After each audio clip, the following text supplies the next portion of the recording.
नमस्कार। स्वागत है आप सभी का हमारे YouTube चैनल में। आज अपने इस वीडियो में हम सभी कार्तिक मास का महात्म्य करेंगे। कार्तिक मास के महात्म्य का आज हम पहला अध्याय करने जा रहे हैं।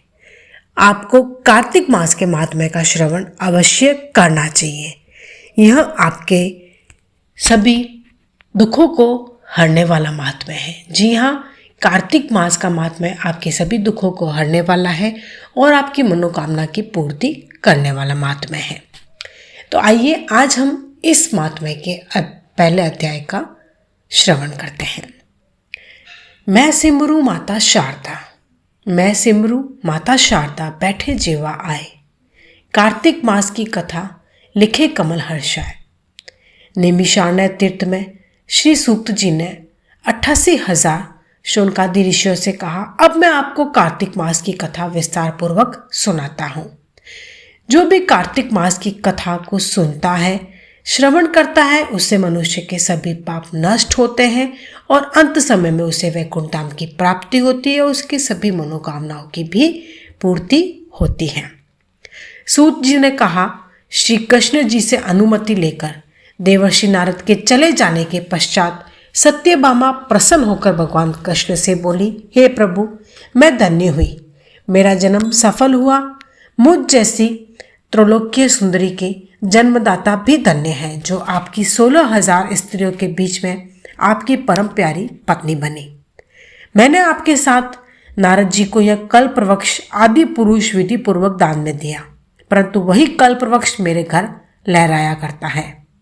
यह बात मृत्युलोक में किसी स्त्री को ज्ञात नहीं है। हे त्रिलोकीनाथ, मैं आपसे कुछ पूछने की इच्छुक हूँ। आप मुझे कृपया कार्तिक महात्म्य की कथा विस्तार पूर्वक सुनाइए, जिसको सुनकर मेरा हित हो और जिसको करने से कल्प पर्यंत भी आप मुझसे विमुख ना हो। सूत जी आगे बोले। सत्यभामा के ऐसे वचन सुनकर श्री कृष्ण ने हंसते हुए सत्यभामा का हाथ पकड़ा और अपने सेवकों को वहीं रुकने के लिए कहकर विलास युक्त अपनी पत्नी को कल्प वृक्ष के नीचे ले गए। फिर हंसकर बोले, हे प्रिय, 16,000 रानियों में से तुम मुझे प्राणों के समान प्रिय हो। तुम्हारे लिए मैंने इंद्र एवं देवताओं से विरोध किया था। हे कांते, जो बात तुमने मुझसे पूछी है उसे सुनो। एक दिन मैंने तुम्हारी इच्छा पूर्ति के लिए गरुड़ पर सवार होकर इंद्र लोक जाकर कल्प वृक्ष मांगा।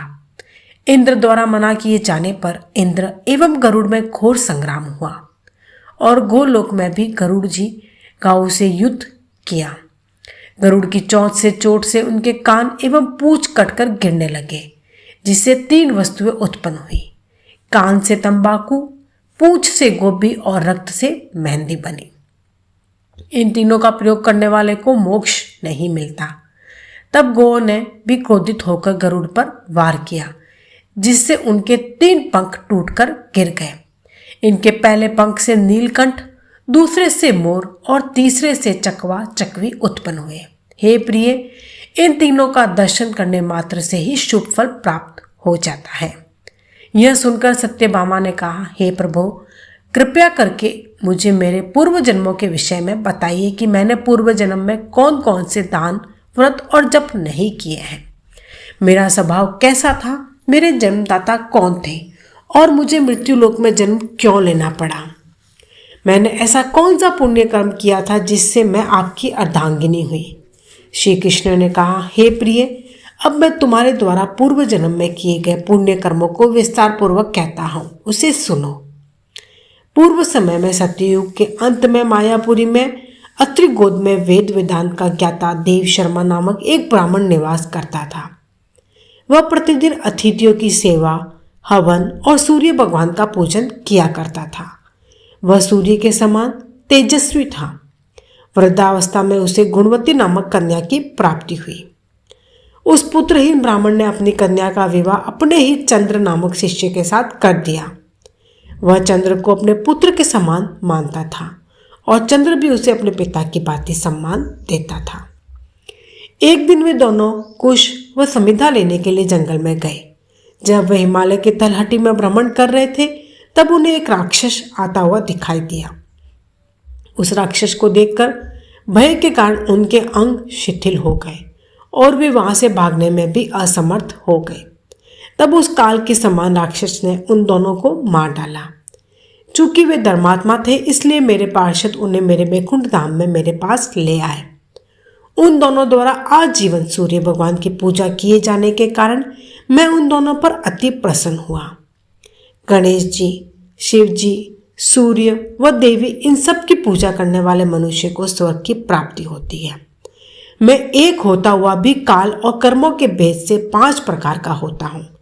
जैसे एक देवदत्त, पिता, भ्राता आदि नामों से पुकारा जाता है।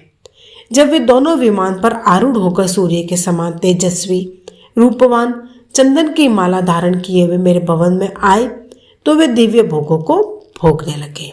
अतः कार्तिक मास के महात्म्य का पहला अध्याय पूर्ण हुआ। जल्द ही मैं आपके लिए कार्तिक मास के महात्म्य का दूसरा अध्याय लेकर आऊँगी। यदि आज आप मेरे चैनल पर पहली बार आए हैं तो चैनल को सब्सक्राइब करके बेल आइकन ज़रूर प्रेस कीजिएगा और मेरे चैनल पर इसी प्रकार से बने रहिएगा। अब मैं आप सबसे इजाज़त चाहती हूँ। जय श्री कृष्ण। धन्यवाद।